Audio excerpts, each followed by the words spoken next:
जन्मदिन किसी व्यक्ति का मनाना इस्लाम में हराम है, लेकिन अखंड भारत की सीमा के अंदर जो मुसलमान है वो पैगंबर साहब का जन्मदिन मनाते, बाकी दुनिया में नहीं चलता है। और भारतीय संस्कृति का प्रभाव भारतीय मुसलमानों पर है, तो अपने पूर्वजों के स्मरण उन्होंने बहुत से लोगों ने अभी रखे हैं। कुछ रीति रिवाज जो हिंदुओं के हैं वो अभी भी वहाँ चलते हैं। अब जन्मदिन किसी व्यक्ति का मनाना इस्लाम में हराम है, लेकिन अखंड भारत की सीमा के अंदर जो मुसलमान है वो पैगंबर साहब का जन्मदिन मनाते, बाकी दुनिया में नहीं चलता है। कव्वाली कबर मजार चलती नहीं, अखंड भारत के अंदर ही चलती है, क्योंकि मूर्ति पूजा छूटती नहीं और भजन भूले नहीं। ये मुझे एक मुसलमान में होता है ऐसा। मोहन भागवत जी, मिलाद को अखंड भारत की परंपरा बताने से पहले इतिहास पढ़िए। मोहन भागवत जी के नाम शादाब आलम रजवी की ओर से राष्ट्रीय स्वयंसेवक संघ के सरसंघचालक मोहन भागवत जी के नाम से एक बयान सामने आया है, जिसमें कहा गया है कि किसी व्यक्ति का जन्मदिन मनाना इस्लाम में हराम है, लेकिन अखंड भारत की सीमा में रहने वाले मुसलमान पैगंबर इस्लाम का जन्मदिन मनाते हैं, जबकि दुनिया के बाकी हिस्सों में इसका रिवाज नहीं है। कव्वाली, कब्रों और मज़ारों से जुड़ी कुछ परंपराएं भी अखंड भारत के अंदर ही ज्यादा दिखाई देती हैं। अगर ये उद्धरण उसी रूप में दिया गया है तो इसका जवाब भावनाओं से नहीं बल्कि कुरान, सही हदीस और इतिहास से दिया जाना चाहिए। सबसे पहले एक बात स्पष्ट कर दूं, मैं यहां मिलाद की फिक्ही वैधता पर मुसलमानों के अंदर होने वाली बहस नहीं कर रहा हूं। मेरा सवाल आपके उस ऐतिहासिक दावे से है कि मिलाद केवल अखंड भारत की मुसलमानों की परंपरा है और दुनिया के दूसरे हिस्सों में इसका रिवाज नहीं है। ये दावा इतिहास से मेल नहीं खाता। 1. क्या कुरान में जन्मदिन मनाना हराम कहा गया है? कुरान में ऐसा कोई सामान्य आदेश नहीं है कि किसी व्यक्ति का जन्मदिन मनाना हराम है। इसलिए इस्लाम की ओर से ऐसा सार्वभौमिक दावा करना कि जन्मदिन मनाना इस्लाम में हराम है, इसके लिए स्पष्ट शरीयती दलील पेश करनी होगी। हाँ, किसी भी आयोजन में अगर शराब, अश्लीलता, फिजूल खर्ची, दिखावा या कोई दूसरा हराम काम शामिल हो तो उस काम का हुक्म अलग होगा, लेकिन सिर्फ जन्मदिन शब्द को आधार बनाकर हर प्रकार के जन्मदिन को हराम घोषित करना कुरान की कोई स्पष्ट आयत नहीं है। 2. कुरान नबी को क्या कहता है? कुरान कहता है, और हमने आपको तमाम जहानों के लिए रहमत बनाकर ही भेजा है। सूरा अल-अंबिया 21:107। यानी मुसलमानों के लिए हजरत मोहम्मद सल्लल्लाहु अलैहि वसल्लम केवल इतिहास के एक व्यक्ति नहीं बल्कि रहमतुल लिल आलमीन है। कुरान ये भी कहता है, कह दीजिए अल्लाह के फजल और उसकी रहमत पर उन्हें खुश होना चाहिए। सूरे यूनुस 10:58। इस आयत की तफसीर में उलमा ने अल्लाह के फजल और रहमत की अलग अलग व्याख्याएं की हैं। इसे सीधे 12 रबीउल अव्वल का आदेश कहना सही नहीं होगा, लेकिन ये आयत इस्लामी सिद्धांत जरूर बताती है कि अल्लाह की रहमत पर खुशी मनाना अपने आप में निंदनीय चीज नहीं है। और नबी सल्लल्लाहु अलैहि वसल्लम को कुरान स्वयं रहमत कहता है। इसलिए मिलाद के समर्थन में इस आयत से जो इस्तिदलाल किया जाता है उसे समझने के लिए ये पूरा संदर्भ देखना जरूरी है। तीसरा, सबसे महत्वपूर्ण हदीस, नबी सल्लल्लाहु अलैहि वसल्लम ने अपनी पैदाइश के दिन को स्वयं याद किया। अब उस हदीस पर आइए जिसे नजरअंदाज नहीं किया जा सकता। सही मुस्लिम 1162 में हजरत अबू कतादा अंसारी रदियल्लाहु अन्हु से रिवायत है कि नबी सल्लल्लाहु अलैहि वसल्लम से सोमवार की रोजे के बारे में पूछा गया। आप सल्लल्लाहु अलैहि वसल्लम ने फरमाया, ये वो दिन है जिसमें मैं पैदा हुआ और इसी दिन मुझ पर वही नाजिल हुई। सही मुस्लिम 1162। अब इस हदीस पर गौर कीजिए। नबी सल्लल्लाहु अलैहि वसल्लम ने सोमवार के दिन को अपनी पैदाइश से जोड़कर बताया, यानी अपनी पैदाइश के दिन की विशेषता को स्वयं नबी सल्लल्लाहु अलैहि वसल्लम ने बयान किया और उस दिन इबादत यानी रोजा रखा गया। ये हदीस ये साबित करती है कि नबी सल्लल्लाहु अलैहि वसल्लम की पैदाइश की नीमत को याद करना और उसके संबंध में अल्लाह का शुक्र अदा करना इस्लामी स्रोत में आधार रखता है। हाँ, ईमानदारी से ये भी कहना होगा कि इस हदीस में हर साल मिलाद की महफिल करो की शब्द नहीं है, लेकिन इससे ये कहना भी सही नहीं होगा कि नबी सल्लल्लाहु अलैहि वसल्लम की पैदाइश को याद करने का इस्लाम में कोई आधार ही नहीं है। 4. अब असली सवाल, मिलाद कहां से शुरू हुआ? मोहन भागवत जी के बयान का सबसे कमजोर हिस्सा यहीं सामने आता है। अगर मिलाद केवल अखंड भारत की परंपरा है तो फिर इतिहास में मिस्र और इराक के प्रमाण कैसे मिलते हैं? इतिहासकारों के अनुसार मिलाद के शुरुआती दस्तावेजी प्रमाण फातिमी मिस्र से मिलते हैं। फातिमी काल में काहिरा के दरबार में पैगंबर सल्लल्लाहु अलैहि वसल्लम और अहले बैत से संबंधित जन्मदिवस समारोह आयोजित होते थे। उपलब्ध शोध इन समारोहों को कम से कम शुरुआती 12वीं सदी तक स्पष्ट रूप से दर्ज करता है। यानी मिस्र, भारत नहीं। यहां से ही मिलाद केवल अखंड भारत में पैदा हुआ वाला दावा ऐतिहासिक रूप से कमजोर पड़ जाता है। 5 और फिर इरबिल, आज का इराक। अब आइए उस आयोजन पर जिसका इतिहास बहुत प्रसिद्ध है। 604 हिजरी 1207 ईस्वी में इरबिल, जो आज के उत्तरी इराक में है, वहां शासक मुजफ्फरुद्दीन कॉकबुरी ने पैगंबर सल्लल्लाहु अलैहि वसल्लम की पैदाइश के अवसर पर विशाल सार्वजनिक आयोजन कराया। इस आयोजन में उलमा और वाइजीन शामिल हुए, धार्मिक सभाएं हुई, नातिया या मदहिया काव्य पढ़ा गया।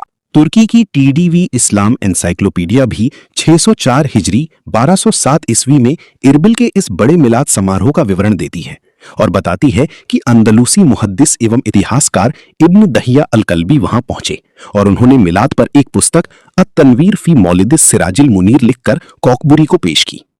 तो मोहन भागवत जी, इरबिल कहां है? भारत में नहीं, इराक में है, और यह आयोजन 1207 ईस्वी में हुआ। यानी मिलाद की कहानी भारत से शुरू नहीं होती। इतिहास के उपलब्ध प्रमाणों को सामने रखिए। फातिमी मिस्र, फिर इरबिल इराक, फिर मुस्लिम दुनिया के अलग अलग हिस्सों में प्रसार। शोधकर्ताओं ने भी इरबिल के 1207 के आयोजन को मिलाद के इतिहास का एक प्रमुख प्रारंभिक सार्वजनिक उदाहरण माना है, जबकि उससे पहले फातिमी मिस्र के आयोजन के प्रमाण भी मौजूद हैं। इसलिए मिलाद केवल अखंड भारत में मनाया जाता है कहना इतिहास की पूरी तस्वीर को नजरअंदाज करना है।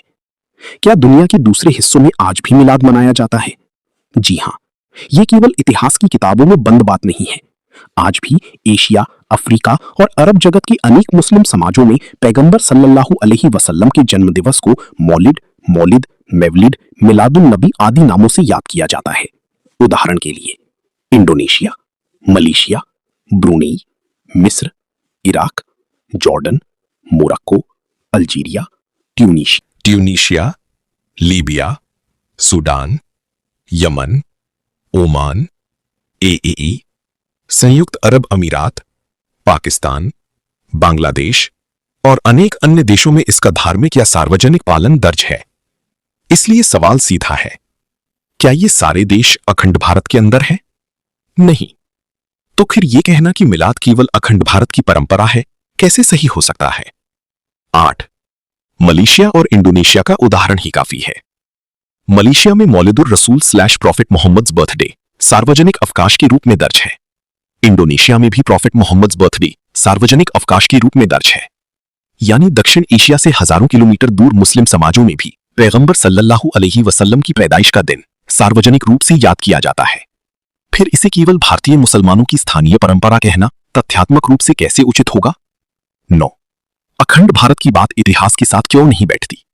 मोहन भागवत जी, अगर आपका तर्क यह है कि भारत के मुसलमानों ने मिलाद इसलिए अपनाया क्योंकि उन पर स्थानीय हिंदू संस्कृति का प्रभाव पड़ा, तो सबसे पहले आपको यह बताना होगा कि फातिमी मिस्र में यह परंपरा किस हिंदू प्रभाव से आई? इरबिल इराक में 1207 का विशाल मिलाद किस हिंदू प्रभाव से हुआ? मलेशिया में यह परंपरा किस हिंदू प्रभाव से आई? इंडोनेशिया में इसे किस हिंदू परंपरा का परिणाम माना जाए? मिस्र, इराक और अफ्रीका के मुस्लिम समाजों को भी क्या अखंड भारत की सांस्कृतिक सीमा में शामिल किया जाएगा? इतिहास इसका उत्तर नहीं देता। 10 कब्र और मजार का मुद्दा अलग है। किसी मजार पर गलत रस्म हो सकती है, किसी कब्र पर अंधविश्वास हो सकता है, किसी मुस्लिम समाज में गैर इस्लामी स्थानीय परंपरा घुस सकती है, और यदि कोई चीज इस्लामी शिक्षाओं के विरुद्ध है तो मुसलमानों को उसका सुधार करना चाहिए। लेकिन किसी गलत प्रथा की मौजूदगी से पूरे इस्लाम को मूर्ति पूजा से प्रभावित घोषित करना तर्क नहीं है। किसी भी बड़े धर्म और समाज के अंदर स्थानीय संस्कृति, लोकाचार और धार्मिक सिद्धांत के बीच अंतर होता है। भारत में भी मुसलमानों के बीच बहुत सी स्थानीय सांस्कृतिक परंपराएं हैं, लेकिन स्थानीय संस्कृति बराबर नहीं है इस्लामी अकीदा। 11 कव्वाली भजन की वजह से है, यह भी एक अधूरा निष्कर्ष है। भारत की सांस्कृतिक दुनिया में हिंदू, मुस्लिम, सिख और अन्य परंपराओं के बीच सदियों से साहित्यिक और संगीत संबंध रहे हैं। कव्वाली की अपनी सूफियाना और साहित्यिक परंपरा है, नात की अपनी धार्मिक परंपरा है, भजन की अपनी धार्मिक परंपरा है। किसी संगीत या काव्य शैली में समानता मिलने का मतलब ये नहीं कि एक धर्म ने दूसरे धर्म की धार्मिक पहचान अपना ली। भारत की गंगा जमुनी साझी सांस्कृतिक विरासत को समझने के लिए इतिहास को इतना सरल बनाना उचित नहीं है। 12 अगर किसी मुस्लिम की कोई रस्म गलत है तो उसे गलत कहिए। इस बिंदु पर मैं बिल्कुल स्पष्ट हूं। अगर मिलाद के नाम पर अंधविश्वास हो, फिजूल खर्ची हो, अशोभनीय प्रदर्शन हो, किसी इंसान को अल्लाह की विशेषताओं का मालिक समझा जाए या कोई ऐसी रस्म हो जो इस्लामी सिद्धांतों के खिलाफ हो, तो मुसलमानों को स्वयं उसकी समीक्षा करनी चाहिए। लेकिन गलत रस्म की आलोचना और पूरे मुस्लिम समाज की धार्मिक पहचान पर आरोप दो अलग बातें हैं। 13. मिलाद को समझने का एक और पहलू, मोहब्बत रसूल। कुरान मुसलमानों को नबी सल्लल्लाहु अलैहि वसल्लम की आज्ञा मानने और उनका सम्मान करने की शिक्षा देता है।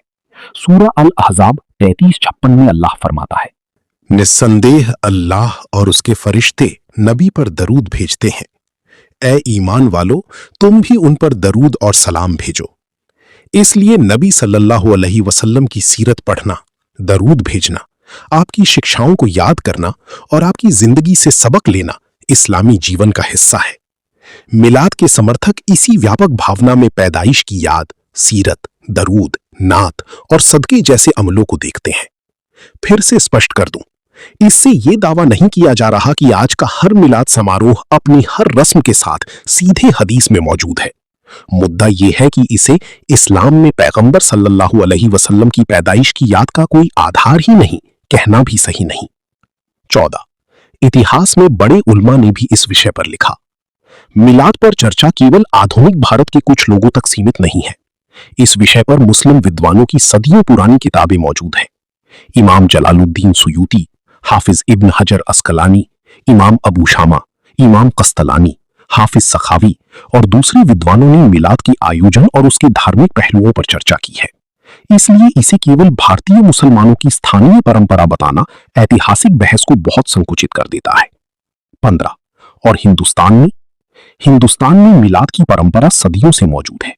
यहां पैगंबर सल्लल्लाहु अलैहि वसल्लम की सीरत पर विशाल साहित्य लिखा गया। शाह अब्दुल हक मुहद्दिस देहलवी जैसे महान मुहद्दिसों ने सीरती मुस्तफा सल्लल्लाहु अलैहि वसल्लम पर महत्वपूर्ण काम किया। बाद के दौर में इमाम अहमद रजा खान सहित अन्य भारतीय उलमा ने मिलाद और सीरत पर विस्तृत लेखन किया। इसलिए भारतीय मुसलमानों में मिलाद की मजबूत परंपरा जरूर है, लेकिन मजबूत भारतीय परंपरा होना और केवल भारत में उत्पन्न होना दो अलग बातें हैं। 16. मोहन भागवत जी से मेरे कुछ सीधे सवाल। पहला सवाल, क्या आपको फातिमी मिस्र में मिलाद से संबंधित ऐतिहासिक प्रमाणों की जानकारी है? दूसरा सवाल, क्या आपको 604 हिजरी 1207 ईस्वी के इरबिल इराक की विशाल मिलाद समारोह का इतिहास मालूम है? तीसरा सवाल, क्या इंडोनेशिया और मलेशिया भी आपके बताए अखंड भारत का हिस्सा हैं? चौथा सवाल, क्या मिस्र, इराक, मोरक्को, अल्जीरिया, ट्यूनीशिया और अफ्रीका के अनेक मुस्लिम समाजों में मिलाद की परंपरा भी भारतीय मुसलमानों से पहुंची? अगर ऐसा है तो इतिहास का प्रमाण कहां है? और अगर ऐसा नहीं है तो फिर यह दावा कि दुनिया के बाकी हिस्सों में इसका रिवाज नहीं है किस आधार पर किया गया? 17. आलोचना कीजिए लेकिन इतिहास को मत बदलिए। मोहन भागवत जी, आपको मिलाद पसंद नहीं है, आप आलोचना कर सकते हैं। आपको किसी मजार की रस्म पर आपत्ति है, आप सवाल उठा सकते हैं। आपको कव्वाली पर आपत्ति है, आप अपनी धार्मिक सांस्कृतिक दृष्टि से टिप्पणी कर सकते हैं। लेकिन किसी परंपरा को गलत साबित करने के लिए उसका इतिहास बदल देना उचित नहीं। धर्म पर बहस हो सकती है, आस्था पर बहस हो सकती है, रिवाज पर बहस हो सकती है, लेकिन इतिहास को तथ्य के साथ पेश करना जरूरी है। 18. मुसलमानों के अंदर मतभेद को हथियार मत बनाइए। मिलाद के विषय में मुसलमानों के अंदर मतभेद हैं, ये बात हमसे छिपी नहीं है, लेकिन यही मतभेद ये साबित नहीं करता कि मिलाद केवल भारतीय संस्कृति का प्रभाव है। मुसलमान अपने धार्मिक मतभेदों पर खुद बहस करेंगे, उल्मा अपनी किताबों से जवाब देंगे, मुस्लिम समाज अपने अंदर की गलत रस्मों का सुधार भी करेगा। लेकिन किसी मुस्लिम फिक़ही मतभेद को उठाकर यह कहना कि देखिए मुसलमान खुद ही एक मत नहीं है, इसलिए उनकी पूरी परंपरा बाहरी प्रभाव है, ये तार्किक निष्कर्ष नहीं है। 19. आखिरी बात, भारत किसका है? भारत केवल हिंदुओं का धार्मिक क्षेत्र नहीं है, भारत केवल मुसलमानों का देश नहीं है। भारत हर उस नागरिक का देश है जो संविधान के तहत बराबरी का अधिकार रखता है। यहां कोई राम का जन्मोत्सव मनाए, उसे अधिकार है। कोई कृष्ण जन्माष्टमी मनाए, उसे अधिकार है। कोई गुरु पर्व मनाए, उसे अधिकार है। कोई बुद्ध पूर्णिमा मनाए, उसे अधिकार है। और कोई मुसलमान मिलादुन नबी सल्लल्लाहु अलैहि वसल्लम के अवसर पर अपने पैगंबर की सीरत पढ़े, दरूद पढ़े, सदका करे या धार्मिक कार्यक्रम आयोजित करे, तो उसे भी अपने धार्मिक अधिकार के तहत ऐसा करने की स्वतंत्रता है। निष्कर्ष, मोहन भागवत जी, मिलादुन नबी सल्लल्लाहु अलैहि वसल्लम को पसंद करना या ना करना आपका व्यक्तिगत वैचारिक विषय हो सकता है, लेकिन ये कहना कि मिलाद केवल अखंड भारत में मनाया जाता है और दुनिया की बाकी हिस्सों में इसका रिवाज नहीं है, इतिहास और वर्तमान दोनों से मेल नहीं खाता। कुरान नबी सल्लल्लाहु अलैहि वसल्लम को रहमतुल्लिल आलमीन कहता है। सही मुस्लिम में नबी सल्लल्लाहु अलैहि वसल्लम स्वयं अपनी पैदाइश के दिन सोमवार का उल्लेख करते हैं और उस दिन रोजा रखने का कारण बताते हैं। इतिहास में फातिमी मिस्र के मिलाद संबंधी प्रमाण है।